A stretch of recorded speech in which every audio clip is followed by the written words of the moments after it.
Have you ever wondered how you would have survived if you were back in the Middle Ages, when dengue fever was a thing? Well, let's start with tonight. You're lying in bed, shirt clinging to your back. The ceiling fan is spinning, but doing absolutely nothing, and you've already kicked the blanket off 3 times. Welcome to the tropics, or rather, welcome to the perfect habitat for something small, persistent, and extremely annoying. And no, I don't mean your little brother. It begins like this: a strange ache behind your eyes, like someone pressed their thumb in too deep. Then your knees feel like they're wrapped in lead. You figure it's just the heat, or maybe dehydration. You've definitely been drinking more iced tea than water, but within a few hours, your skin feels like it's humming. Your temperature climbs like a nervous stock market, and your dreams, well, those take a turn into a psychedelic nightmare.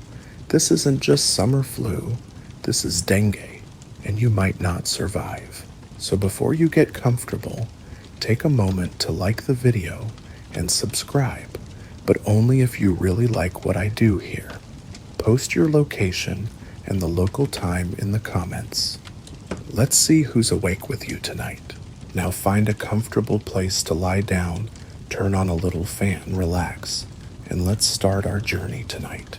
You didn't sign up for this. You're just trying to get a good night's sleep somewhere in 14th century Sri Lanka. The ocean breeze was supposed to help remember you even paid that guy with the mango cart to get you extra woven mats to keep the bed cool. But instead, you wake up in a pool of sweat, head-pounding teeth, chattering despite the heat. This is new. You shuffle to a water jar cup shaking. Your joints ache so badly you feel like a puppet that's been mistreated by a 5-year-old. You glance down, your arms are red with tiny pinprick dots. Rash, sunburn, angry ancestral curse could be anything. The midwives cluck and bring a damp cloth. Someone lights incense. Someone else suggests it's the bad wind. The truth. You've just joined the club of an illness that would eventually affect billions. Back then, of course, they didn't call it dengue. The name hadn't been invented yet. In fact, most of what people knew about illness came from watching livestock and blaming weather. The idea that a teeny tiny insect could wreck your immune system like a sledgehammer to a wet paper bag, unthinkable. Meanwhile, outside your hut or house or merchant's inn, the real villain is doing her job. Aedes aegypti, black and white stripes. She buzzes low and fast and loves human ankles. And she bites. Once, just once, then flies away with a tiny viral payload in her saliva. Inside you, that virus goes wild like it's Mardi Gras. Fever, fatigue, back pain, nausea, you name it, and you try to sleep through it. Bless your heart. Your neighbors are no help. One says it's the gods punishing you for skipping temple. Another says it's because you left fish uncovered. A third swears that bathing during a full moon invites fever demons. And through all this nonsense, you just want cold water, a dark room, and about 10 hours of uninterrupted unconsciousness. Too bad. Your body has other plans. You start hallucinating. The ceiling becomes a giant spider web. You hear drums that aren't there. You mistake your aunt's face for a floating mango. Classic dengue psychosis. Temporary, mostly harmless, but scary enough when you wake up clutching a broomstick and whispering about fire demons in the water jar. Let's jump forward a few hundred years. Because time works weird in dreams and history videos. It's 1779, the Caribbean. Spanish doctors are scribbling in their leather-bound journals about a strange outbreak. Breakbone fever, they call it. Not poetic, but accurate. Victims scream when touched. Some collapse from sheer fatigue. One doctor notes that patients lie unmoving, fearing motion would shatter their bones. Charming. A weird fact, the first English mention of dengue was in 1828. The word might come from a Swahili phrase, ka dinga pepo, meaning a sudden cramp from an evil spirit. Not entirely wrong either. Historians still debate whether the early outbreaks in Egypt or China were true dengue or something else, maybe typhoid, maybe chikungunya, maybe malaria's evil twin. But what's certain is this dengue has been making people sweat, hallucinate, and question reality for over 1,000 years, and not just in jungles and colonies. Even Napoleon's army reported feverish episodes while campaigning in Egypt. Guess who tagged along? Yep, the mosquito. She's not loyal to climate or culture. She'll thrive in your bathtub or your crown city. Royal blood tastes just as sweet. Tonight you try to rest again. Maybe this time on a bamboo mat fan blowing over a bowl of ice. The fever is lower now, but your muscles feel like you've run 3 marathons on stilts. The worst part, you still hear buzzing. Is it real or just fear? You wrap your face in a scarf, tug socks over your hands, pray your nose isn't visible. You fall asleep, whispering bargains to invisible insects. And somewhere, just out of reach, a mosquito laughs. You're awake again, and it's still hot. Of course it is. The air feels like soup, the kind that clings to your skin and makes your hair curl in protest. You're lying beneath a threadbare canopy in the middle of a bustling ancient port, let's say Alexandria. Or maybe it's Muscat. You're not entirely sure anymore. Sleep deprivation is like that. But wherever you are, your fever hasn't broken yet, and you can't shake the thought that something ancient is crawling just beneath your skin. Out in the dusty courtyard, a priest raises his hands and chants at the sky. Someone sacrificed a chicken this morning. Another person sprinkled ashes across the threshold.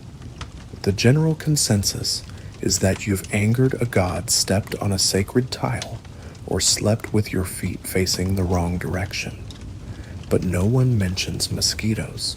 That's because in the ancient world, mosquitoes weren't seen as killers. They were nuisances, sure, but not the source of divine punishment. People believed in miasma, bad air, and spirits that rode the wind.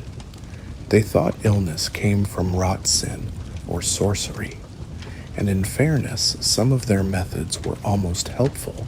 Burning herbs to clear out the smell might have scared off a few bugs.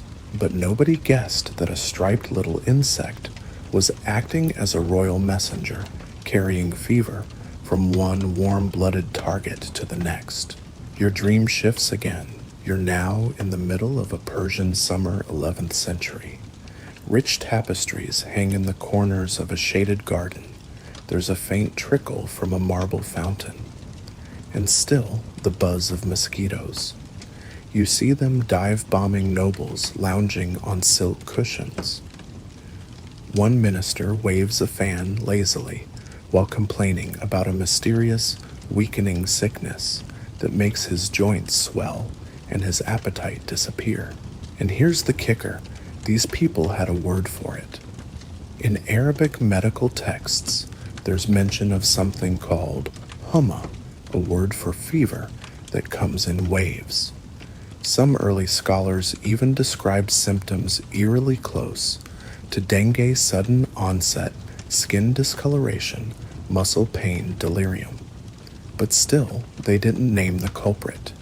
Historians still debate whether the fever described by medieval Middle Eastern physicians was dengue or malaria, or possibly something even older and now extinct. The doctors of the day weren't dumb, by the way. They just didn't have microscopes. So they leaned on observation and herbal remedies. You might be given a tea made from crushed hibiscus or a syrup with honey and vinegar. Some of it helps, most of it doesn't. One weird fact, in certain regions, people used fermented cow dung poultices for fever. You politely declined. Meanwhile, the mosquitoes kept traveling, because here's the twist. The most infamous mosquito in the world didn't start in Asia or Arabia. Aedes aegypti originated in Africa.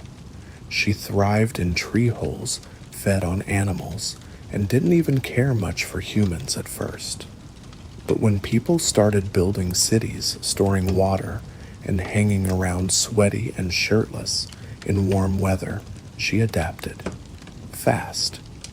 Within a few hundred years, she became a human-seeking missile with wings. Trade ships and camel caravans became her Uber. She followed soldiers and pilgrims and merchants. She laid eggs in barrels and buckets, even in discarded snail shells. Anywhere water collected there, she was tiny, unnoticed, and devastating. You fall asleep again. This time, you dream of a royal court, Ottoman Empire maybe. A boy prince is sick. The vizier frowns as physicians offer contradictory advice. One demands leeches, another wants to light a fire near the boy's head to draw out the heat. Someone brings in crushed emeralds.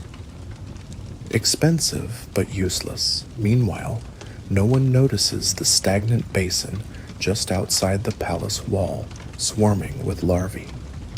You want to scream, "It's the mosquitoes," but you can't.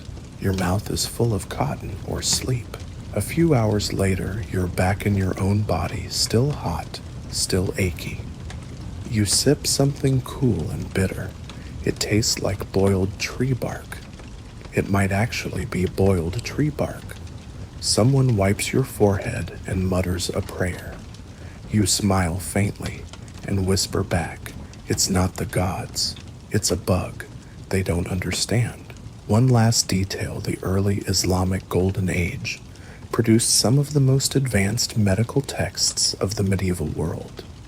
Scholars like Ibn Sina and al-Razi documented fevers, studied symptoms, and debated the causes of infectious disease centuries before germ theory.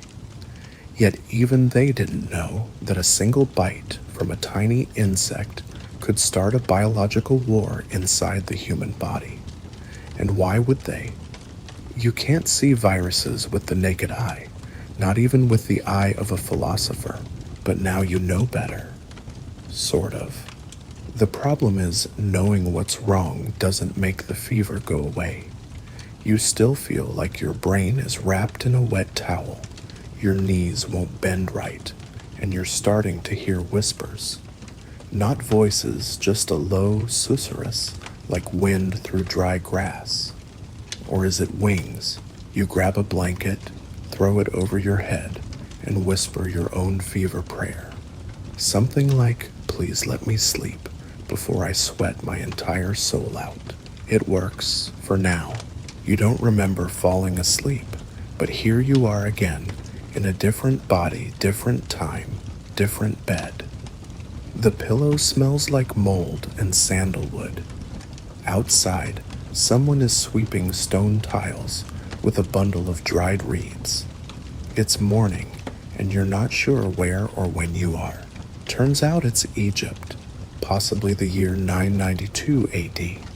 You're a merchant recovering from an illness that knocked you flat for 5 days straight. The local physician called it a fire fever, said it burns from within and steals the strength from your bones. Accurate enough, your arms still feel like overcooked noodles. Every breath tastes faintly of blood. Charming. You're not alone. Dozens in the port have fallen ill this week.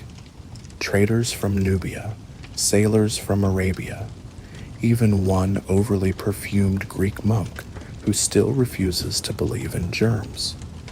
Everyone complains of the same thing: blinding headaches, boiling skin, and limbs that feel like they've been twisted backwards.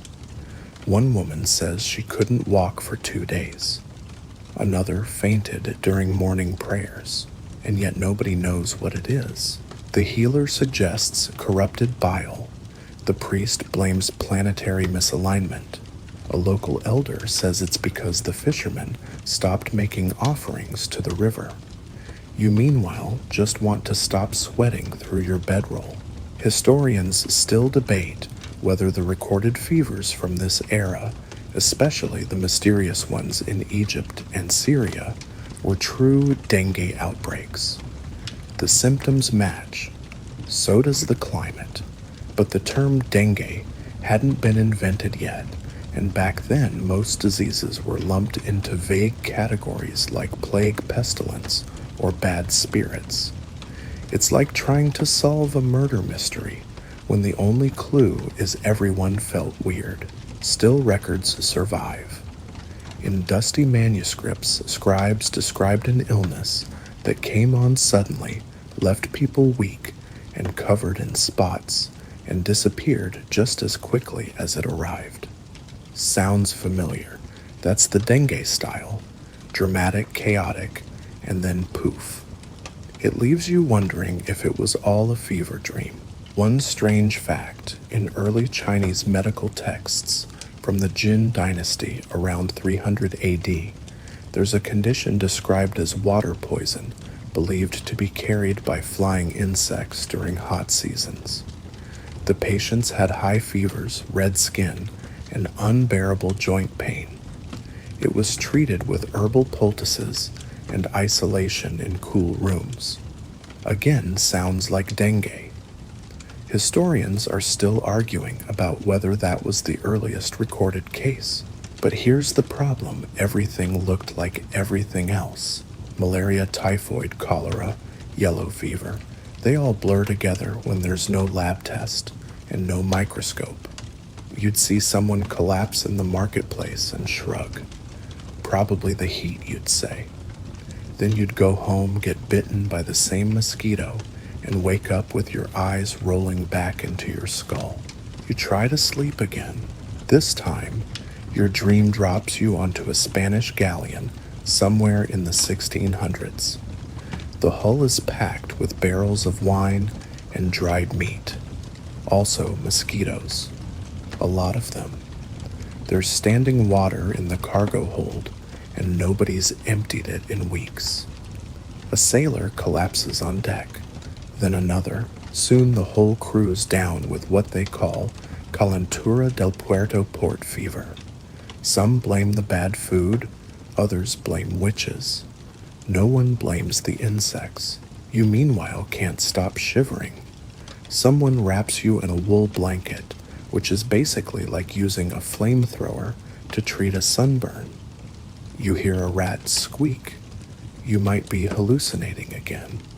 You think you see your old high school teacher dressed as a Roman senator. You whisper, "You're not real," and he winks. By the time the ship docks, a third of the crew is sick.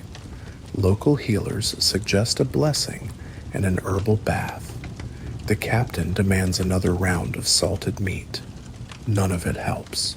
Back in your own body, you wake up just long enough to sip lukewarm water. The rash on your arms looks worse. Your joints are screaming. And worst of all, you're tired. Not sleepy tired, but soul tired. The kind of fatigue that wraps itself around your spine and whispers, "You're not getting up today." But people still have theories. One man suggests cupping therapy glass jars heated over flame and pressed to your back. Another recommends leeches. A third hands you a vial of crushed beetles. You're too sick to argue. And here's the cruel twist: in many of these early outbreaks, dengue didn't kill most people. It just made them wish it would. A week of misery, a month of recovery, then back to work until next time. That's because dengue has a trick up its sleeve. There are 4 different versions of the virus. If you survive one, you build immunity to that type. But if you get another type later, your immune system panics and overreacts. That's when the bleeding starts. That's when you get dengue hemorrhagic fever. And that's when the sleep becomes permanent. But you don't know that yet. You're still lying there in your ancient room watching a lizard crawl across the ceiling, wondering if this is the night the fever wins. It's not. Not yet. You drift again into a sleep full of strange colors and floating shapes. Someone is singing in a language you don't know. A bell rings. A mosquito lands on your shoulder. And for just a moment, you think you hear her say, "See you next time." You wake up in the belly of a ship rocking gently against the tide. The air is sour with fish sweat and something worse, something metallic, like rusted coins left too long in the sun. You're not a sailor, not really. More like cargo, or depending on how you feel this morning, a barely functional bag of bones with excellent mosquito appeal. Welcome to the 16th century. You're on a Portuguese vessel sailing from West Africa toward India, one stop on a long and profitable voyage. Spices, gold ivory, and unintentionally 80s Egypti, the little black and white mosquito that would quietly found an empire far more enduring than the one your captain boasts about. She's here now. You hear her high-pitched whine somewhere above your hammock. Your face twitches. You swat. You miss. Classic. You don't know her name, of course. Nobody does. Not yet.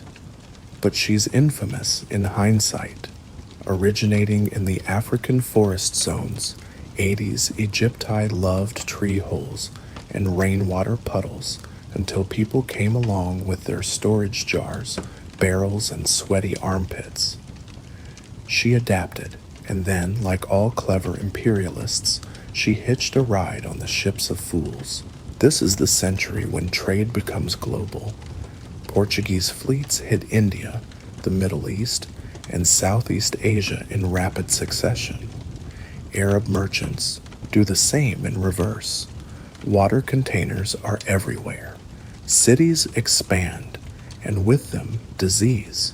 And inside every clay pot, every damp cistern, every forgotten bucket, eggs, thousands of eggs. Waiting. You get off the boat in Goa, where the sun is a living thing and the streets bustle with color. Your legs still ache from the journey. Within a day or two, the fever hits. Nobody calls it dengue yet. They call it the bone-cracking plague. You lie in a merchant house, staring at the palm leaf ceiling, while someone rubs coconut oil on your temples and prays aloud. It's all very dramatic.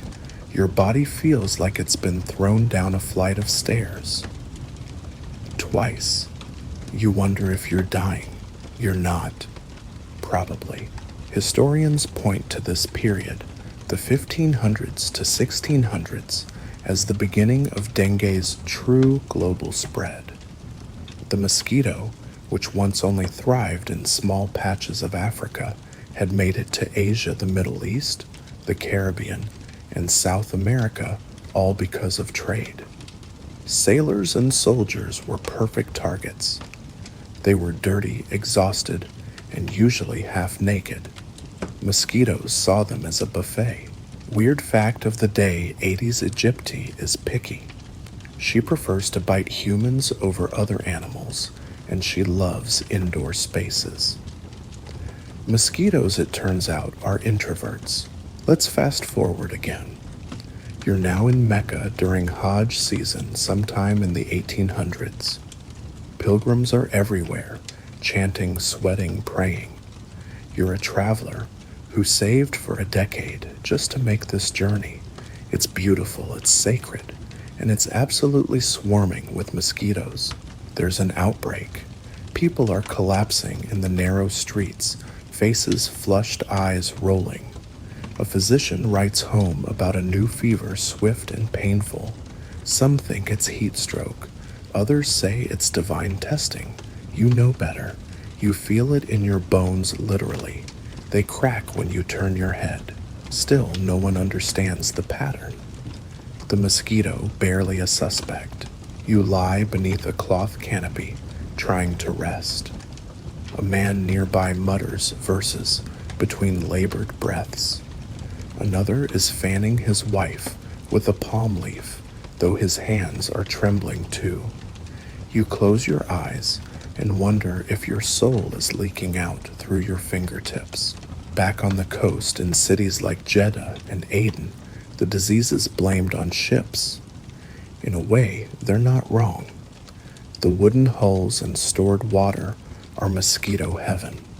80s isn't a fast flyer, but she's persistent, and her eggs. They can survive dry for months. That's right, dry.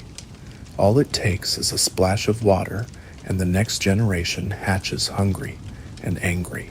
Imagine that you're unpacking barrels in a quiet coastal town, and by doing nothing more than storing water the wrong way, you trigger an outbreak that takes out half the village.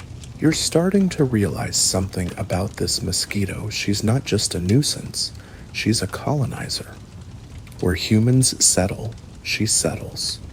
Where humans build homes, she lays eggs. She doesn't just follow the empire, she is the empire. Your sleep now comes in fits. Fever dreams flicker between timelines. You're a British soldier in Calcutta in 1790, stumbling through a humid afternoon uniform, clinging to your skin. You're a Sudanese merchant lighting incense in a mosquito-filled alleyway. You're a Yemeni child too tired to sit up listening to your mother recite verses to keep the evil spirits away. Every time you wake up, your bones protest. Every time you fall asleep, you fall further. Even centuries later, nobody truly connects the dots. Not yet. The fever keeps spreading, masked by superstition, tangled in trade, cloaked in cultural misunderstanding. One night you dream of the mosquito herself. She's wearing a crown, striped of course, and she speaks to you in a voice like rustling leaves. Sleep well, she says, but not too long. You'll see me again. You don't answer. You're too tired to argue with royalty.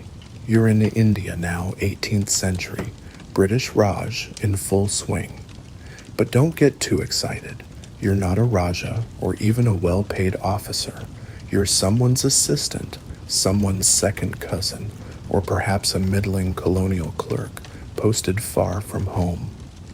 You wear too many layers in the heat sip, too much gin, too early in the day, and try very hard to nap through the burning afternoons like the others do. Except today, the nap won't come. Your head is pounding, your joints are swollen, and someone just said the words bone fever in a whisper outside your door. That's not something you want to hear on a Monday. Your bed is wicker and creaky. The ceiling fan is powered by a servant pulling a rope back and forth. A mosquito lands on your forearm, elegant as lace. You slap at it, miss. Of course you do. It bites. That's bite number one, and that's all it takes. Within hours, your body starts falling apart, like a bad diplomatic mission. Back then, British officials stationed in India or Ceylon thought of disease as something exotic and inconvenient. They'd been taught to fear cholera and malaria. Those were the real killers. Dengue. That one was different. It came on fast, left you wrecked, but rarely killed. So naturally, the upper crust renamed it something ridiculous. The dandy fever. Yes, really. Why? Because of the peculiar, stiff, tiptoed gait people developed after a few days of dengue. It looked prim, like someone strutting about in too tight boots. They joked about it in letters home. Old Hughes has the dandy someone wrote, walks like he swallowed a bayonet. Historians still debate Whether these colonial fevers were distinct outbreaks or part of a single long dengue wave sweeping through port cities, plantations, and administrative hubs. But the patterns were there: a rainy season, a surge in cases, and a whole lot of sweating in linen shirts. You lying on your cot soaked through by noon might not see the humor. One weird fact: colonial medics didn't treat dengue so much as endure it. There wasn't much else to do. Quinine didn't work. Leeches were out of fashion. Most treatments involved cold cloths, hydration, and long afternoons moaning softly into pillows. Occasionally, someone suggested mustard plasters or bathing in goat's milk. You declined. You try to sleep again, but your bones feel too loud.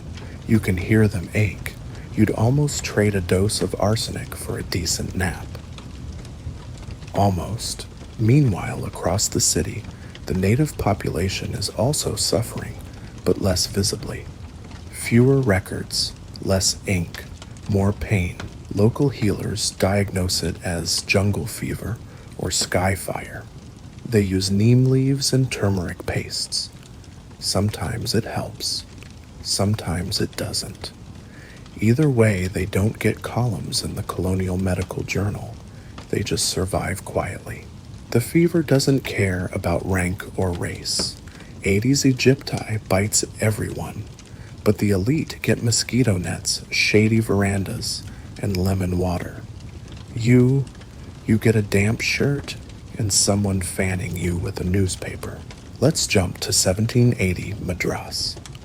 A full-on outbreak hits the city. British officers are laid out in rows, delirious and shaking. Local servants tiptoe around them. One military surgeon writes that his barracks reeked of hot sugar and death. Another says it was like a fever that could dance. That's oddly poetic for a man who still believed in humors and planetary influence. You wake again. You're now in a colonial mansion, barefoot, confused pacing. Your body's trembling, but your teeth chatter like it's winter. You open a window for air. A mosquito flies in. Great move, genius. Later that night, you see shadows moving on the ceiling. You think it's your ancestors. It's not, just more mosquitoes. You wrap a scarf around your head, hoping to block them out. Sleep comes in waves like a tide, dragging you under. In your dream, you're a British officer arguing with a Hindu priest over what's causing the sickness. The swamp, you say. The stars, he says. Both of you are wrong. It's the puddle behind the latrine, filled with mosquito larvae wiggling like cursed rice grains. But no one thinks to look there. The truth is, colonialism made dengue worse. Not because of cruelty, though there was plenty of that, but because it built perfect mosquito environments. Water storage containers, tightly packed living quarters, and people constantly moving between colonies. Trade, military routes, labor ships. Every new settlement came with a new breeding ground. And don't forget, Aedes aegypti is a daytime biter. So even when you finally drift off at night, dreaming of cold baths and early retirement, you wake up to find she's already had breakfast. It's ironic. The colonial powers brought tea trains and textbooks. But what they really globalized was dengue. And now you're here, lying in damp sheets, clutching a damp rag to your forehead, hoping you can nap your way through history. You can't. She's still here, the queen of bites, and she's not done with you. You wake with your mouth tasting like metal and dates. You're not sure if it's morning or just that weird golden hour when everything feels overheated and vaguely holy. Outside your window, if you can call a carved stone slit a window, you hear the muffled echo of a call to prayer. You're in Jeddah now. 1865 maybe earlier, maybe later. Time is hazy, when you're halfway between fever and consciousness. The walls are whitewashed, the floor swept clean, and the air is thick with incense. Someone left rose water in a bowl by your bedside, probably to cool the air or distract the flies. You close your eyes, the ceiling begins to tilt. You didn't know what dengue was when you got here. Nobody did. But something was going around, and you were unlucky enough to drink from the wrong clay jar, sleep under the wrong net, or breathe near the wrong puddle. In the Gulf region, Jeddah, Makkah, Aden, Muscat fever wasn't uncommon. It was part of life. Pilgrims came and went.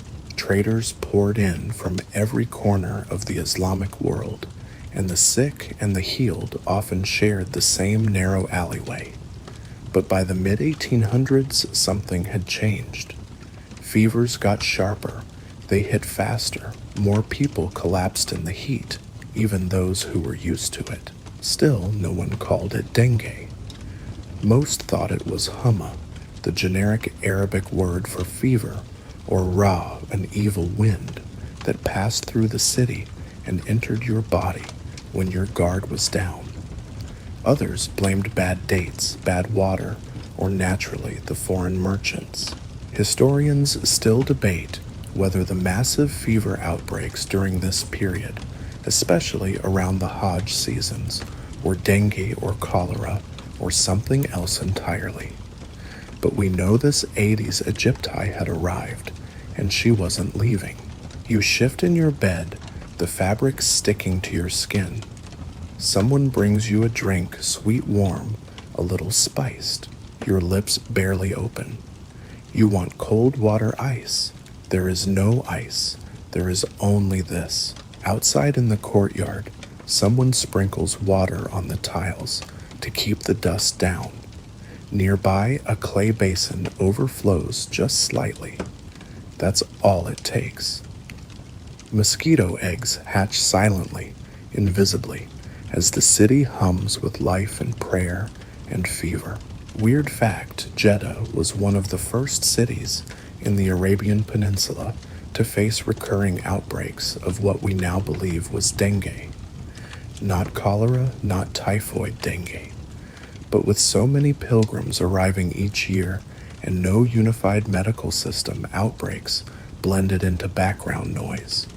People got sick, people got better, or didn't. The European consuls wrote panicked letters home. Mysterious tropical ailment, one called it. Highly contagious, another warned. In truth, dengue isn't spread from person to person, but mosquitoes don't need passports. They just need an open window. And with the Red Sea acting as a revolving door of human traffic, it became the perfect breeding ground for a disease that only needs one infected traveler, one tiny mosquito, and one moment of still water. You roll over again trying to sleep. But even unconsciousness feels crowded. You dream of the Hajj, massive crowds, white garments swirling like birds in flight. Somewhere, someone falls. Someone else staggers. You see someone collapse onto a woven mat, eyes wide, limbs twitching. You try to reach them, but your legs don't work. In the dream, your bones feel like jelly. Familiar. You wake to a different voice, a Persian waiter's assistant, perhaps. He's speaking to a healer, describing how his master has been burning from the inside. His hands hurt. His knees tremble. He weeps without cause. That's not just physical pain, that's dengue depression, the emotional crash that often follows the fever. You sigh. Poor guy. You're already a few days ahead of him. Now you're in Muscat a few years later. A coastal jewel bustling with Indian, Arab, and African trade. You're lying on a shaded rooftop trying to catch a breeze. The palm fronds above you twitch with every hot gust of air, but you don't feel it. You're too busy counting the red patches on your arms. Rash. It's spreading, itches too, but you don't have the strength to scratch. Doctors in Muscat record cases of a fever affecting the joints and robbing the appetite. That's as close as anyone gets. Local lore blames the jinn unseen spirits that slip into your house at night and make you sick. You don't argue. At this point, you'd blame the sun itself if it meant someone would dunk you in a cold bath and knock you out for a week. Eventually, a man with a heavy accent visits your bedside. He's French, maybe German. He says the fever is rampant this year, and he's collecting fever profiles. You mumble something about mosquitoes. He nods politely and writes down mental confusion. Sleep comes and goes now in jagged chunks. Sometimes you're a fisherman in Aden, throwing nets into a rising tide and collapsing mid-cast. Sometimes you're a child in Makkah, cradling a feverish sibling as the family chants prayers in the next room. And sometimes you're floating above all of it, watching the fever move like a sandstorm, silent, swift, swallowing entire neighborhoods before anyone can name it. And that's the worst part. It didn't have a name, not yet. The people who lived through it didn't write books. They didn't give speeches. They just lay quietly in the dark, counting the days until their bones stopped screaming. And maybe, just maybe, if they were lucky, they slept. It's dark now, not the comforting kind of dark with a blanket and a breeze, but the hot, breathless kind that hangs over everything like a wool sheet. You're in Rangoon, 1905, the middle of the colonial wet season, and the monsoon has turned every alley into a muddy canal. You've strung up your mosquito net, with expert care tied the corners, just so lit a coil by your feet, and yet somehow you're still getting bitten. You scratch your ankle and try not to scream. The fever's back, of course it is. Your cot creaks. The air is soupy. Your eyes are gritty. And the net, your one fragile defense, suddenly feels like a trap. There's a tear in the corner, and you swear you saw something small and striped flutter past your ear. Could be a moth. Probably not. You stop breathing for a second. You don't want to give it a target. And then the sweat begins. First at the hairline, then the neck, then your back. Welcome to the ritual. The mosquito net that's supposed to protect you is now sealing the heat in. You lie motionless, soaking your linens, wondering whether death would actually be cooler. Mosquito nets had become popular, by this time recommended by British officers, missionaries, and panicked mothers alike. Some believed they were magic. Others believed they were nonsense. Most people, however, believed in anything that might spare them another round of the dreaded fever. One weird fact. In some regions, people thought that red mosquito nets worked better than white ones, as red confused the insects. Spoiler, it didn't. But it gave them something to believe in, and that counted for a lot when your joints felt like they were exploding. You drift in and out of sleep. It's never real rest. It's the half-conscious fog of fever, like floating just under the surface of boiling water. The dreams are quick and sharp. You're being buried alive beneath a mosquito net. You wake gasping. You scratch your arm, feel warmth, then realize you're bleeding. At this point in history, medical authorities almost understand what's going on. The connection between mosquitoes and malaria had been established a few years earlier, and now in the tropics, scientists are beginning to suspect that other fevers, dengue among them, might have similar messengers. Vectors, they call them. It's not the gods. It's not bad air. It's bugs. Historians still debate who first identified Aedes aegypti as the culprit for dengue transmission. Was it a Scottish doctor in India, an American military scientist in the Philippines, a woman who noticed she only got sick when she visited her cousin's swampy garden? Whoever it was, they weren't sleeping much. You certainly aren't. You turn your pillow. It's wet on both sides. You try lying on your stomach, then your back, then curled like a shrimp. Nothing works. The fan in the corner stutters and dies. You curse gently into the hot night. Earlier in the day, someone had brought you a concoction of herbs and salt and suggested chanting while sipping it. You tried. Didn't help. Another man said you should set fire to a dried lime and breathe the smoke. Didn't help. Someone else offered whiskey. That kind of helped. You're now in a British hospital ward. The year is maybe 1912. Patients line both sides of the room, all draped in mosquito nets, like white ghosts. A nurse walks past, dabbing foreheads, mumbling encouragement. You watch her go by and whisper, "Help me." She gives you quinine. It doesn't help. Dengue laughs at quinine. The man in the cot next to you says this is his third time. Third. Hurts worse each go, he croaks. Like your body's mad at you for surviving. He's not wrong. Dengue has 4 serotypes, and catching one doesn't protect you from the others. In fact, it makes the next round more dangerous. Your body, thinking it recognizes the virus, launches an all-out immune assault. Collateral damage. Your blood vessels, your organs, your brain. It's like a riot where your immune system flips its own car and sets it on fire. You try to sleep again. You dream of your mother tucking in the net with perfect care. Tighter, she says, so nothing can get in. But in the dream, the mosquito is already inside, hovering over your chest with a little crown on her head and a smile full of virus. You wake with a start. Someone's ringing a bell outside. It's morning now, or close to it. Your fever has broken slightly. You feel like wet laundry, but at least your hands stop trembling.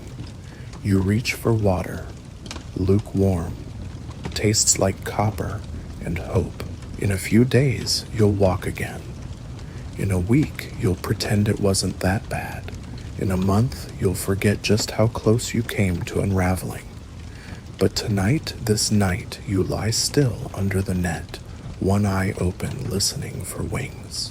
Because deep down, you know it only takes one bite. And this time, your net might not be enough. You're in a city now, somewhere between post-war ambition and utter chaos. Let's say Manila, 1954. The air smells like hot concrete fried garlic and the slow tang of something rotting in an alleyway. You're trying to sleep on a bamboo mat on the second floor of a family house with too many cousins and not enough fans. And somewhere nearby, a mosquito is planning your ruin. The fever hits like a sucker punch. You were fine at dinner, a little tired maybe. But now you're lying flat, eyes, burning teeth, clenched, and your bones feel like they've been swapped out for rusted wires. This isn't just a local thing anymore.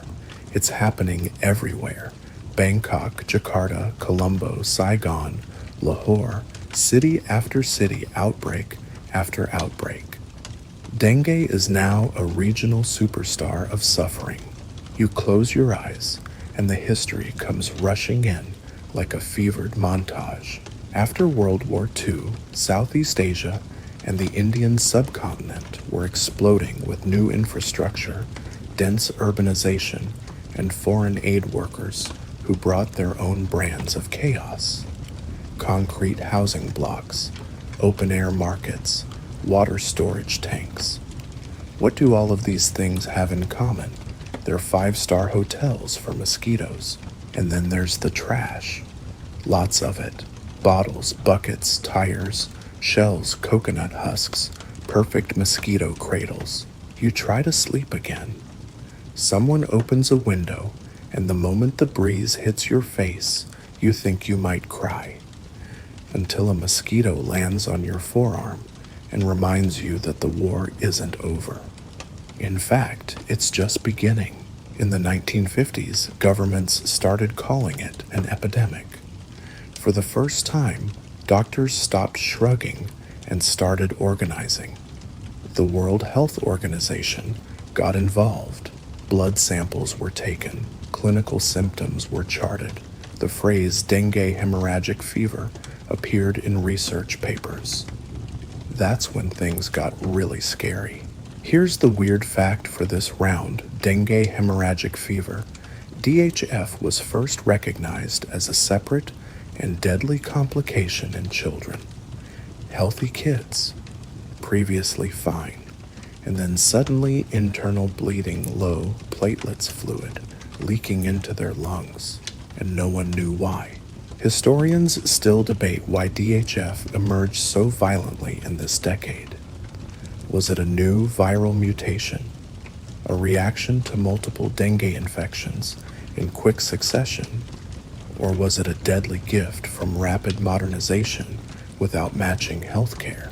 Meanwhile, you're still lying in your sweat-drenched mat in Manila. Or is it Karachi now? You're not sure. Your fever is up, your skin is blotchy, and you've developed a thirst that feels like punishment.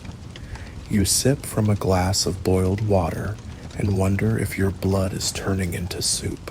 In Thailand, by 1960, dengue is officially public enemy number 1. Children die by the dozens.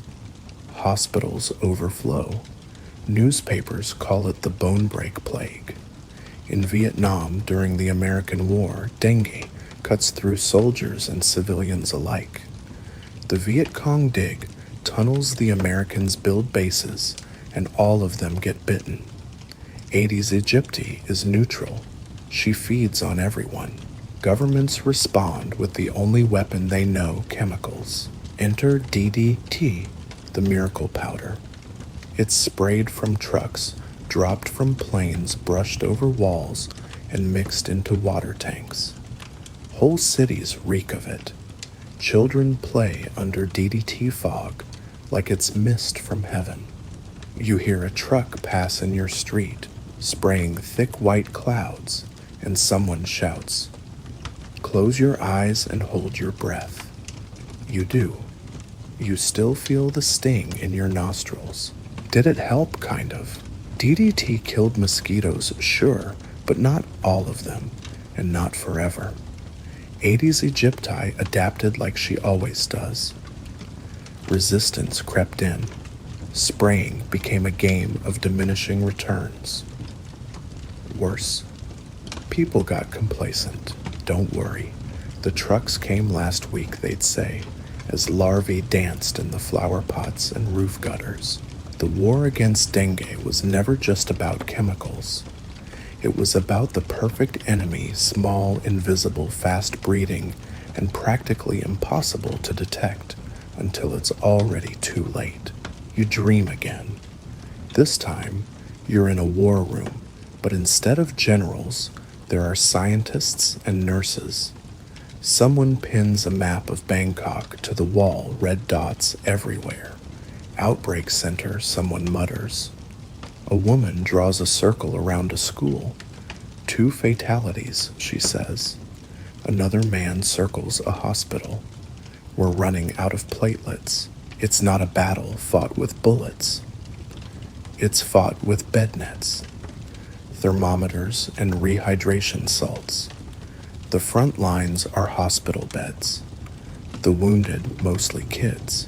You wake with a start. A wet cloth lies over your forehead. Someone has been caring for you. You don't know who. Maybe your cousin. Maybe the housekeeper. You think you see them sleeping in the corner, upright on a stool, head slumped to one side. The fever's broken a little, enough to sit up. You look out the window. The rain has stopped. Puddles shimmer under the streetlights. You know what's in those puddles. You don't need to look closer. You know, she's out there again. In the years to come, the chemical campaigns would fade. The focus would shift to vaccines, to education, to urban planning. But none of it happens fast enough for you, or for the thousands who lie awake tonight, sweating into their sheets, too sick to sleep and too tired to scream. You lie back down and pull the blanket over your shoulder. It's not for warmth. It's a truce flag. You're just hoping the mosquitoes will let you rest tonight. Spoiler, they won't. You open your eyes to the sound of honking. Not a car horn, a whole orchestra of them blaring through a damp Dhaka morning. It's the early 2000s. You're in a concrete apartment 5 floors up, and the air is already thick with dust and diesel. Somewhere nearby, a rooster is crowing over the sound of a garbage truck. You can't move your legs. The fever hit you yesterday hard and fast. At first you thought it was the flu, maybe dehydration, the kind of thing you could sleep off, but sleep never came. Instead came the pain. Your bones ache like they've been twisted. Your back throbs. Your eyeballs feel like they're too big for your skull. You blink at the ceiling fan barely turning, and you think, this is it. This is the one that gets me. You're not alone. In 2000, Bangladesh faced its first major modern dengue outbreak. By 2019, it got much worse. Hospitals overflowed. IV drips ran out. Entire families huddled in corridors, children moaning softly as mothers wiped their foreheads with banana leaves and silent prayers. You try to sit up. A mistake. Your head spins and your stomach flips. You taste bile. You lie back down and stare at a water stain on the ceiling that looks vaguely like the Virgin Mary riding a rickshaw. Outside your window, Dhaka hums. Vendors shout. Rickshaws ring their bells. The world is moving on without you, but inside this room, time has stopped. You're stuck in the loop, boil, ache, sweat, shiver, repeat. Weird fact, in 2019 alone, over 100,000 cases of dengue were recorded in Bangladesh. That's the official number. The actual figure, probably double, maybe triple. There were so many patients, some hospitals stopped testing and started treating everyone with fever as a dengue case by default. Historians and doctors still debate whether the severity of these outbreaks was caused by climate change, urban crowding, or viral mutation. Probably all three. Add to that inconsistent mosquito control, poor drainage, and lots of rooftops with water tanks. You get a perfect breeding zone. The real horror, the new cases weren't just classic dengue anymore. People started showing signs of dengue hemorrhagic fever and dengue shock syndrome complications, where your blood vessels begin to leak and your blood pressure crashes. That wasn't part of the old narrative. This was something new, something meaner. You drift into half sleep again. Not restful sleep, just that dizzy, dissociative haze where you're not sure what's real anymore. You dream of standing in waist-deep water in the middle of a flooded Dhaka street. A man walks past you in a business suit. He's completely dry. You shout to ask how. He says, "You're dreaming." Then he turns into a mosquito the size of a sofa. You jolt awake. Someone's turned off the fan. Power cut. Welcome to monsoon season. You are now cooking in your own body. You lie still. You breathe shallow. You try to remember what normal feels like. They say the 2019 dengue crisis changed Bangladesh forever. Mosquito-borne disease became a part of daily life. Neighborhoods organized patrols. Sprayers moved from street to street. Public campaigns warned against letting water collect for more than 2 days. Schools posted dengue bulletins next to class schedules. The Ministry of Health started talking about vaccines. But what does that mean to you, sweating through your third shirt of the day, hallucinating a mosquito reading your thoughts? You don't need policy reform, you need peace. Your aunt brings in a bowl of rice porridge. You love her, but the smell makes your stomach churn. You sip water instead, barely managing a nod. She presses her hand to your forehead and mutters a blessing. You close your eyes and pray she doesn't leave the door open when she goes. You hear the faint buzz. Is it inside the room now? Another strange moment in many households during the crisis. People turned to traditional remedies out of desperation. Papaya leaf juice, crab soup, black seed oil. Some had no effect. Some helped a little. Mostly they gave people a sense of control when the hospitals were overwhelmed. Sometimes hope is stronger than science. You try to dream again. You're walking through a city that keeps rebuilding itself. The buildings rise and fall in fast motion. Roads fill with water, then dry, then crack. The people look like ghosts, transparent, moving in fast forward. A child coughs in slow motion. A mosquito lands on your cheek and whispers, "I'm still here." You wake up choking on your own breath. It's nighttime now. Power's back, but the lights are dim. You hear distant thunder and someone sweeping outside. You've been in this room for 4 days. Or is it 5? Your joints aren't screaming anymore. They're just sighing. The rash on your arms is fading. That's a good sign. Maybe you'll sleep tonight. But just before you drift off, you see it. Sitting on the windowsill, black and white legs. Resting for now. She made it in. You're standing at the edge of a marble courtyard in Jeddah. It's modern now, well, sort of. Neon signs buzz overhead. Traffic lights blink lazily through the haze, and the scent of grilled lamb mingles with the sharp tang of pesticide in the air. You lean against a concrete wall, shirt sticking to your back, and think, oh no, not again, because the ache in your neck isn't from sleeping weird, and the warmth in your bones isn't just from the heat.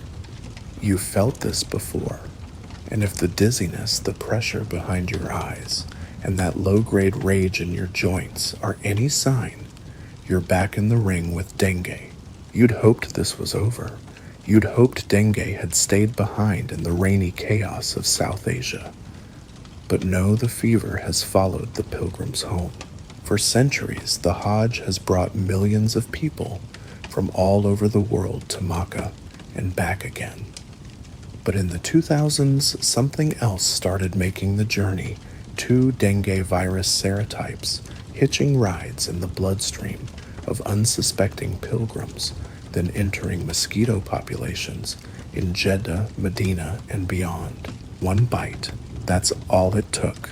Doctors in Saudi Arabia started seeing strange clusters, high fever, bleeding gums, low platelet counts.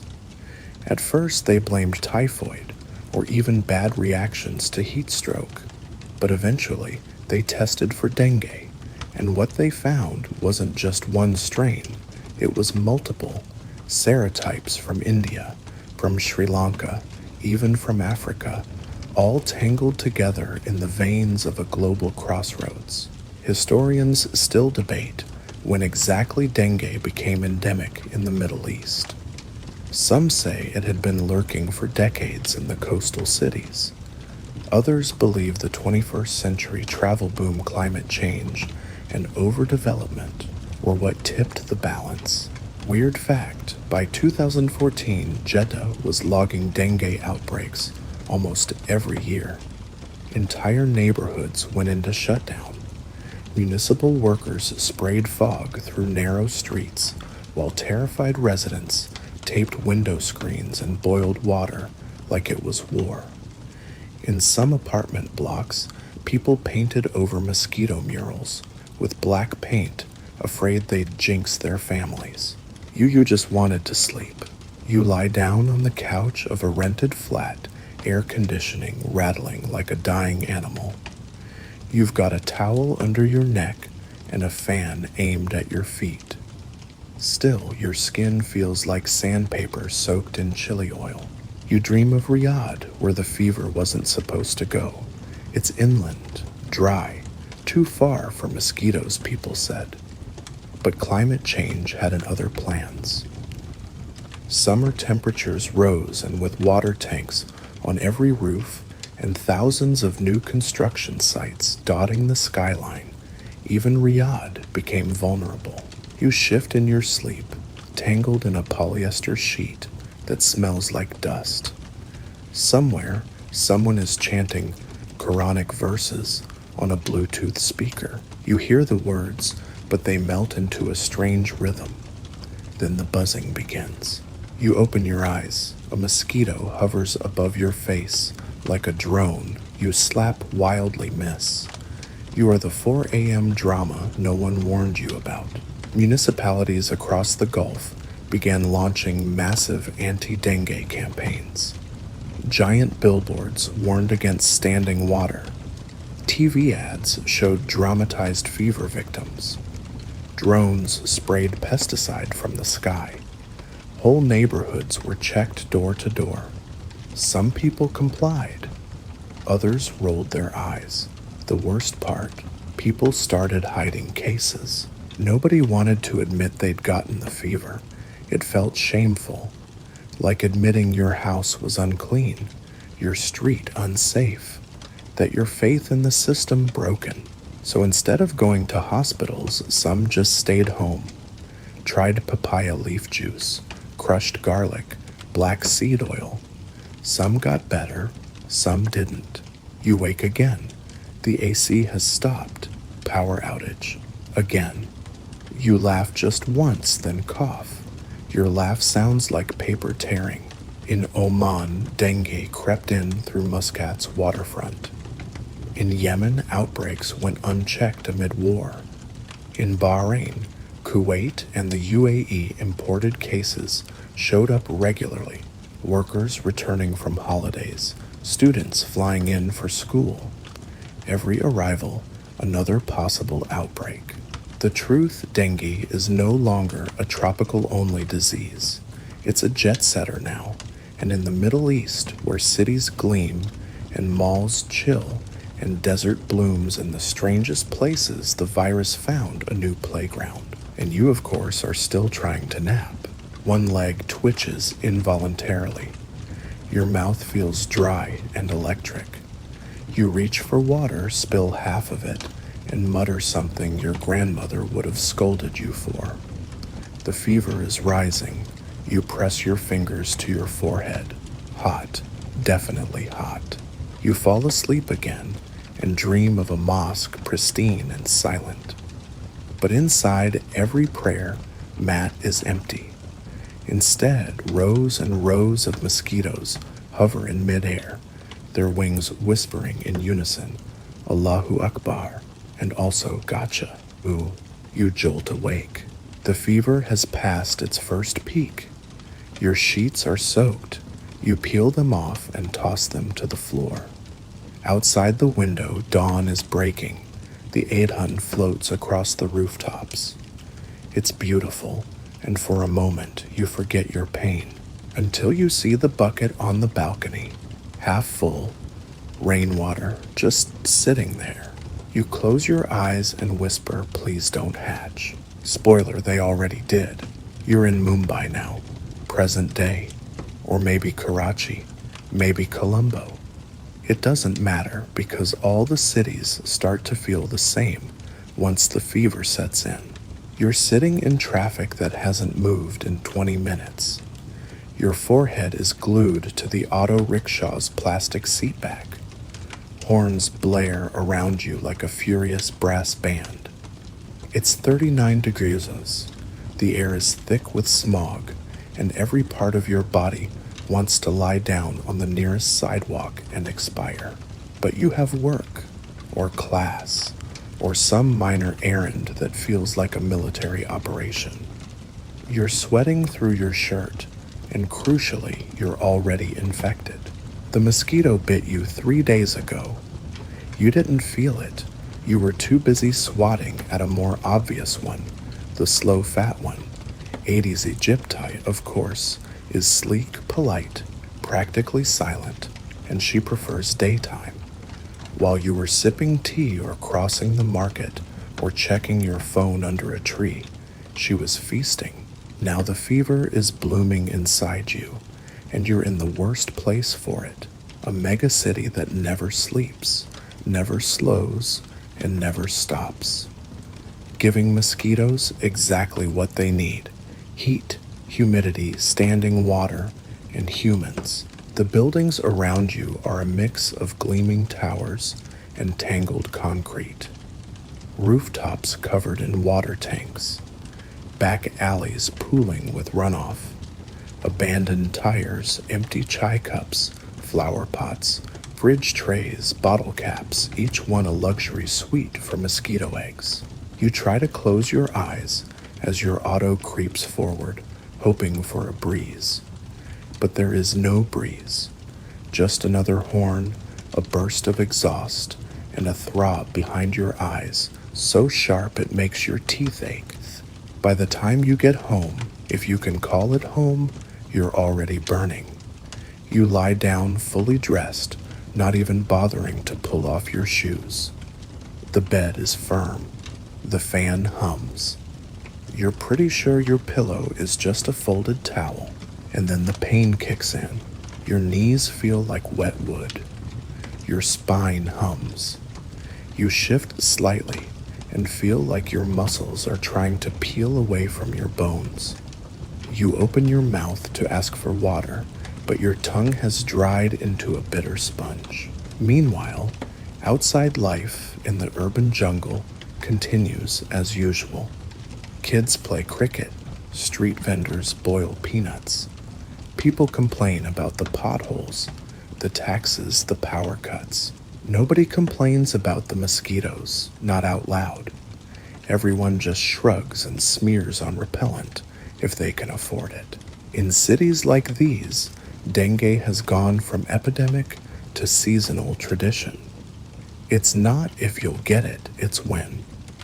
Every monsoon brings waves of patients. Hospitals overflow. People share IV stands. Emergency rooms fill with parents holding feverish children wrapped in towels, hoping it's just classic dengue, not the hemorrhagic kind. Weird fact, in many cases, patients get turned away unless their platelets drop below a certain threshold. It's not that doctors don't care, it's that there aren't enough beds. There's even a nickname for it now: platelet panic. You drift in and out of sleep shirt, clinging to you like plastic wrap. You hear the sound of someone mopping, the thud of a gas cylinder being delivered, a child laughing. You wonder if you're hallucinating. Probably. You just dreamed your bed was a floating lotus in a swamp of blood. You wake to find your neighbor knocking. He looks worried. His nephew's sick too. Same fever, he says. You nod. We should spray, he adds. You both know it won't do much. You try to eat some rice. You can't. You sip water. You throw it up. Classic. You lie back down and whisper a prayer to no one in particular. You're not even religious. But the way your body feels. This deserves divine intervention, or a vaccine that works for all 4 serotypes, or a mosquito trap that actually functions. You think about Aedes aegypti again. How smart she is, how persistent, how perfectly designed to ruin modern life. She can lay eggs in a drop of water. Her eggs survive drought. She bites multiple people in one go. She doesn't buzz. She doesn't care. Historians still debate whether urbanization created dengue or simply gave it the stage it needed. What's certain is that megacities are its playground, and you, my friend, are just a sweaty, aching extra in her performance. Later that evening, you hear the municipal workers walking the alley, spraying smoke. The air turns gray.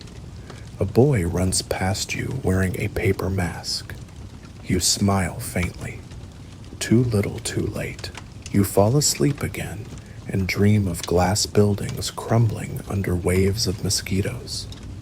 You're on the top floor watching the streets below. Everyone's got a fever.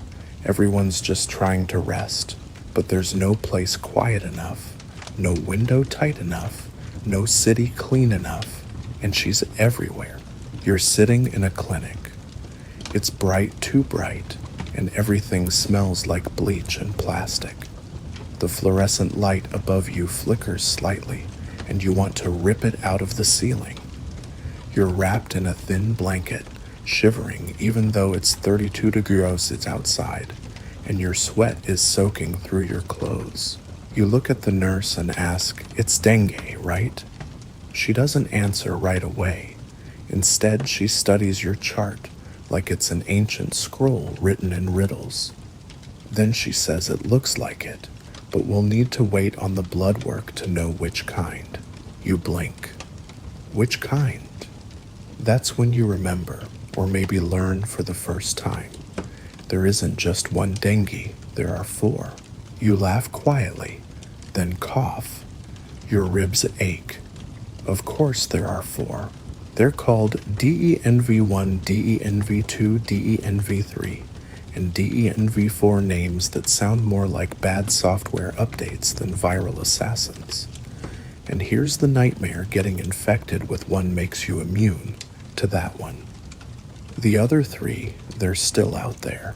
Worse, your body's antibodies from the first infection might actually make a second infection more dangerous.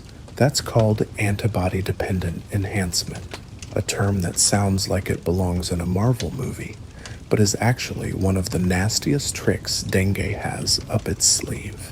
You had dengue once back in college. You remember it clearly now. The fever, the rash, the week-long exhaustion. You thought, okay, got it over with. But nope, this isn't immunity, it's an invitation. Historians still debate when the 4 serotypes truly diverged. Genetic studies suggest they split centuries ago, evolving quietly in different corners of the world, spreading with colonialism, trade, and time. Now, thanks to global travel, all 4 serotypes circulate in most endemic regions, like mischievous quadruplets playing tag inside your bloodstream. You try to sit up straighter. Bad idea. The world wobbles. You lie back down and squint at a poster on the wall. Know the symptoms of dengue: sudden high fever, severe headache, pain behind the eyes, joint and muscle pain, rash, low platelet count, bleeding from gums or nose. Check, check, check. And yet it doesn't say also might hallucinate that you're melting into the hospital bed. Someone should fix that. You drift off into another fever nap. In your dream, the 4 dengue serotypes wear matching outfits. They sit at a table playing cards. DENV1 looks smug. DENV2 is sharpening a knife. DENV3 hums softly. DENV4 is asleep but drooling acid. You wake up, gasping, arms flailing, startling the nurse. She pats your shoulder, says something kind, and then adds, "Let's get you another saline bag." You nod vaguely, grateful. You feel like a drying fish on a warm counter. Weird fact, there's a vaccine for dengue. Kind of. Dengvaxia was the first widely deployed one, but it's complicated.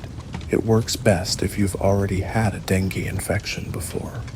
For people who haven't, it might actually increase the risk of severe dengue if they catch it later. Yes, you heard that right. A vaccine that helps only if you've suffered once already, like a weird loyalty program. Welcome back.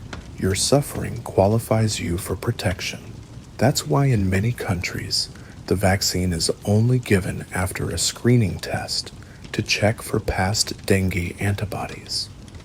But in places where the disease is endemic and testing isn't always possible, public health officials are stuck choosing between mass coverage and personal risk. It's a nightmare. You fall asleep again. This time, you're inside a laboratory. Scientists in lab coats are shouting over whirring machines. Someone holds a vial up to the light. Inside it, tiny black and white mosquitoes, perfectly preserved. You reach out to touch the glass, and one of them smiles at you. You wake up screaming. At this point, your fever is peaking. The nurse checks your vitals. Platelets are dropping. You hear the word transfusion whispered once and then not again. That's fine. You're not listening anymore. You're watching the light on the ceiling flicker, flicker, flick. Blackout. Power cut. Generator kicks in a few seconds later. Too late. You already saw something in the dark. Something with wings. You whisper. Which one are you to the empty air? No one answers. Because that's the thing about dengue. Now it's not just a virus. It's a game of Russian roulette. You spin the chamber and hope it's DENV1 again. Or maybe DENV3. You pray it's not DENV2. That one has a reputation. You sip water slowly. You imagine the four serotypes high-fiving each other in your veins. You wonder if there'll ever be a universal vaccine one that actually stops this madness for good. Until then, you'll lie here, fevered, confused, wondering when you'll feel normal again, and knowing deep down that if you don't move soon, one of those mosquitoes from the IV room will find you before you're even discharged. You close your eyes and wait for the shuffle of wings. You're at the clinic again. Different week, different fever, same chair. This time, it started with a stiff neck, a dull headache, and an ache behind your eyes. Not enough to panic, but enough to cancel plans. You figured it might be dengue again, or the flu, or maybe your body was just finally rebelling after all those roadside samosas. But the nurse takes one look at your chart, raises an eyebrow, and says, "You sure it's dengue? Could be chikungunya, or maybe Zika. We've been seeing a lot of that lately." Fantastic. You lean your head back against the wall. The paint is chipping. The air smells like iodine and despair. You let the names swirl around your head like a virus-tasting menu: chikungunya, Zika, yellow fever, Crimean Congo, hemorrhagic fever. All of them blend into the same playlist: high fever, joint pain weakness, nausea, weird rashes, days of blurry consciousness, dengue-like fevers, imposters, cousins, co-conspirators. In the tropics and increasingly in cities across the globe, doctors are playing viral bingo. Every time someone stumbles in with red eyes, a swollen knee, and 102 degrees on the thermometer, the staff does the same mental flowchart. Is it dengue? Could it be something worse or weirder? Weird fact, chikungunya and dengue are both spread by Aedes aegypti. Yes, the same striped queen who's ruined most of your story so far. But the viruses themselves are totally different.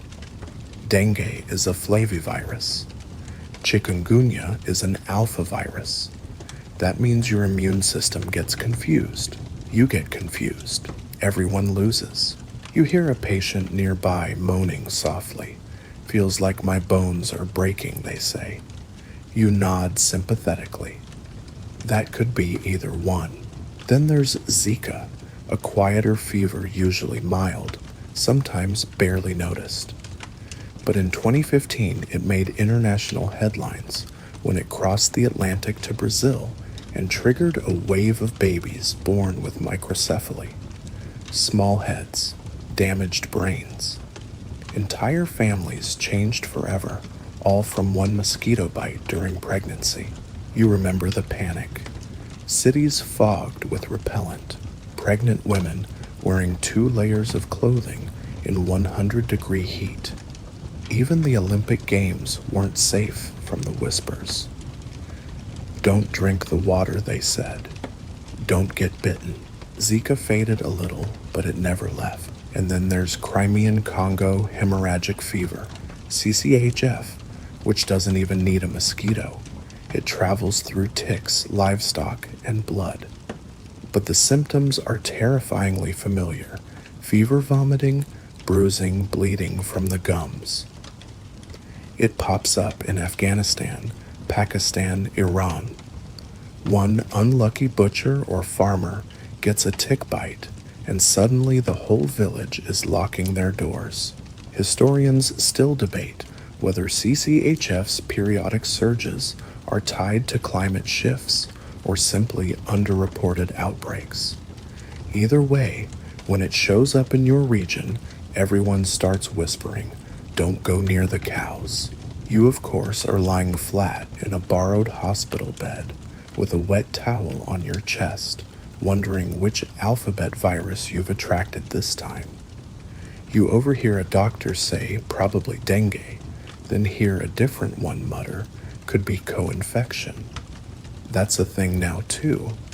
You might have 2 viruses playing table tennis inside your ribcage. You try to laugh. It comes out as a wheeze. You drift off into one of those sticky naps where the blanket feels like sandpaper and your skin burns if the sheet touches your ankle. In your dream, a virus shows up at your door with a fake mustache and a clipboard. "I'm here to install the Wi-Fi," it says. You let it in. It changes your blood type and deletes your sleep schedule. When you wake, a nurse is pressing a thermometer under your tongue. "Still up," she says, "but no bleeding yet. That's good." Yet. Thanks. Your hands tremble as you reach for the water jug. Someone has kindly put papaya leaf juice next to it. You pass.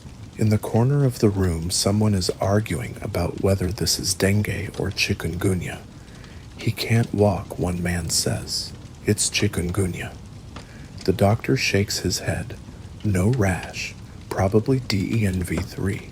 The patient groans. Can it just be none of them? You get it. You do. The truth is, the world is full of dengue-like imposters, each with their own quirks and cruel surprises. And with mosquitoes, evolving temperatures rising, and global travel flowing like water, they're mixing together in ways we're barely able to track. Viruses mutate. Borders don't matter. One bite and you've invited an ancient invisible guest to rearrange your insides. And yet no one sees the threat. Not really. Not until their knees buckle mid-sentence. Not until they've been horizontal for 4 days, whispering strange things to the ceiling fan. You close your eyes again. You think you see the 4 dengue serotypes from earlier, but now they're at a party. Chikungunya just walked in. Zika is by the snack table. CCHF is standing in the corner, silent, holding a scythe. You wake up just long enough to ask, "So, which one did I get?" The nurse shrugs, still waiting on results. "Figures. You finally made it to a sleep clinic. It took 2 hospital visits, 5 blood tests, and a full week of alternating fever and ice baths to get here. The lights are dim, the walls are padded, and there's a calming recording of rainfall playing softly from a corner speaker. A woman in a white coat asks you questions about your sleep schedule. You answer honestly, "I used to have one." She nods, scribbles something, and tells you to lie down. You lie down, but you don't sleep. Because the truth is, you've got dengue, or you had dengue, or you're maybe between dengue infections, and your body hasn't felt normal in weeks. You're not just tired, you're fatigued, the kind that hums deep in your bones, the kind that sleep doesn't cure. That's the cruel thing about dengue. It doesn't just punch you during the fever. It hangs around long after the virus clears, like an unwanted roommate who eats your leftovers and leaves the AC on. And suddenly, sleeping becomes a battlefield. Weird fact, post-dengue fatigue syndrome is a real documented phenomenon. After the acute phase ends, no more fever rash or low platelets. You're often left with weeks or even months of brain fog, joint pain, insomnia, anxiety, and the constant sense that something inside you is just off. You flip onto your side. Your hip aches. The pillow is too hot. The room is silent, except for the buzz inside your skull. And there's irony here, isn't there? Because sleep is crucial to dengue recovery. Your immune system needs it. Your cells rebuild during rest. Your body recalibrates. But how are you supposed to heal when your entire nervous system is still on high alert? When your back aches like you're carrying secrets? When your dreams are just reenactments of every hallucination you had during the fever? You try to focus on the rainfall sounds. It's not helping. You swear you hear mosquitoes somewhere in the rhythm. The doctor returns, asks if you've fallen asleep yet. You stare at her. I'm allergic to peace, you say. She chuckles, but only a little. Back in the city, they're still spraying pesticides, still warning people not to leave water in flower pots, still urging citizens to do their part while simultaneously approving rooftop construction without drainage plans. It's not just you who can't sleep. Cities can't sleep. Hospitals can't sleep. Governments can't sleep. And the mosquitoes. They're wide awake. Sleep researchers have begun to study the long-term neurological effects of arboviruses like dengue and chikungunya. What they're finding is unsettling. Some patients report memory issues. Others develop new-onset insomnia. Some even show signs of chronic fatigue syndromes linked to the initial viral assault. Historians will probably debate this too, whether it's all connected or just a strange coincidence of modern life. You think about the nurse who told you to rest and drink fluids like she was handing you a cup of hope. You think about the friends who dropped off soup, the coworker who said lucky you when you called in sick, the relative who texted, have you tried ginger? You think about the bite. Just one. That's all it took. You close your eyes, try again. This time, you drift into a weird half-sleep. In the dream, you're at a wellness retreat. Everyone's lying in hammocks, sipping coconut water. Then you realize each hammock has a net, and each net is filled with mosquitoes. They're sleeping too, dreaming maybe, dreaming of blood. You wake up with your heart pounding. The room is still quiet, but your shirt is wet again. Of course it is. The doctor suggests melatonin, chamomile tea, a warm bath. No screens before bed, she says, as if TikTok was your problem and not an insect with a syringe for a face. You nod, say thank you, and step outside. The street is humid and loud. A child is playing with a hose, splashing water into the gutter. You flinch. You go home. You close the windows. You boil water. You light a coil. You lie down again. And this time, you don't try to sleep. You just wait. Because that's what recovery is now, a waiting room with no clock. You wait for your body to feel like yours again. You wait for the nightmares to stop. You wait for the buzzing in your ears to fade. And while you wait, the mosquito waits too. She's out there, just one, always one. You're home now, recovered technically, upright functional, blinking in the daylight like someone who's just returned from another dimension. The fever's gone. Your skin looks normal. People stop asking if you're okay. But you're not sleeping. Not really.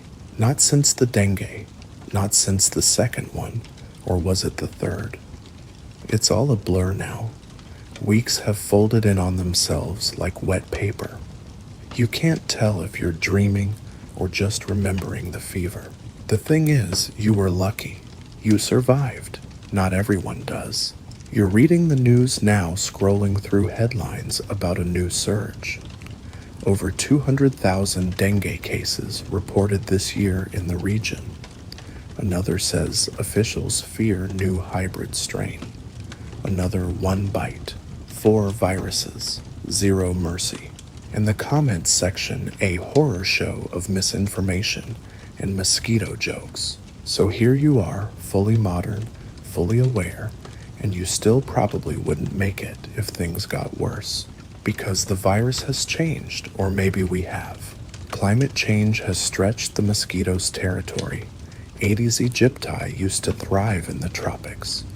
Now she's showing up in southern Europe, in Texas, in Beijing. She doesn't care about your travel warnings. She just wants your ankles. And if not her, then her cousin, Aedes albopictus. She's tougher, less picky. She bites in the woods, the suburbs, the parking lot outside your gym. She can survive cooler temperatures. She's here to stay. The world has grown warmer, wetter, and way more interconnected. There are more cities, more puddles, more people. You don't need to live in Dhaka or Colombo to catch dengue anymore. A long weekend in Sao Paulo will do the trick, or a business trip to Manila, or a layover in Nairobi. One bite. Welcome to the club. And even if you live in a country with advanced health care, it might not matter, because the symptoms don't always follow the script. Some people collapse within 48 hours. Some just feel off and then crash. And the tests, they're expensive, slow, or unavailable when the outbreak hits hard. Historians still debate whether we're in the worst dengue era yet or if the worst is still coming. One thing's clear, we're not ready. Not even close. Weird fact, there's still no widely available foolproof vaccine. A few are in development, sure. Some work well in one region and not in another. Some have to be given in 3 doses over a year. Others come with fine print, only use. If patient has had prior infection, it's a maze. You sit on your couch, fan blowing drink in hand. The lights flicker. The coil you lit has gone out. You hear it again, the faint buzz. It could be in your head. Or it could be real. Do you really want to check? You lie back, pull the sheet over your legs. Your bones still ache some nights. Your memory's not what it used to be. You keep the lights on a little longer now, just in case. You think of all the ways we've tried to outsmart this thing. Repellent nets, sprays, surveillance apps, gene-modified mosquitoes that self-destruct after mating. And yet here you are, still flinching at the sound of wings. You finally drift off into the gentlest sleep you've had in weeks. You dream of a world where the mosquito is gone, a world where no one wakes up sore soaked in sweat, whispering nonsense to a ceiling fan. A world where fever doesn't knock twice. But before that world arrives, you'll have to live in this one. This hot, buzzing, uncertain one. So you pull the sheet tighter and wait, because somewhere out there, one mosquito is still hungry, and she doesn't care about your travel history. So now, with the fever gone and your skin finally dry, you settle in under the covers. The room is quiet. A fan hums softly above. No more IV lines. No more blood tests. Just you, your tired body, and the distant memory of something tiny with wings. You've made it through dengue. Maybe once, maybe more. You've felt the heat roll through your bones. You've counted every breath through the ache. You've learned what it means to be humbled by something you can't see, something so small yet so relentless. Now your limbs feel heavy, but in a good way, like they're sinking into the mattress. You shift once, then again, and finally find a position where nothing hurts. Not your knees, not your head, not even that ghost of a rash near your shoulder. The streets outside have gone still. You hear crickets. Somewhere far off a car door closes. Life is continuing quietly. And you're almost asleep. Let the fear fade now. Let the sound of wings drift away. The mosquito for tonight is not here. And if she is, you're wrapped up too tight, too safe, too calm. You've boiled your water. You've shut the balcony door. You've lived through worse. Let your breath slow. Let your heart settle. Let your thoughts stretch out into the dark. You're not thinking about serotypes anymore, or platelets, or headlines. Just the rhythm of your breath, the weight of the sheet, and the steady promise of rest. It's over for now. Let it be over. Sleep now. The war will wait.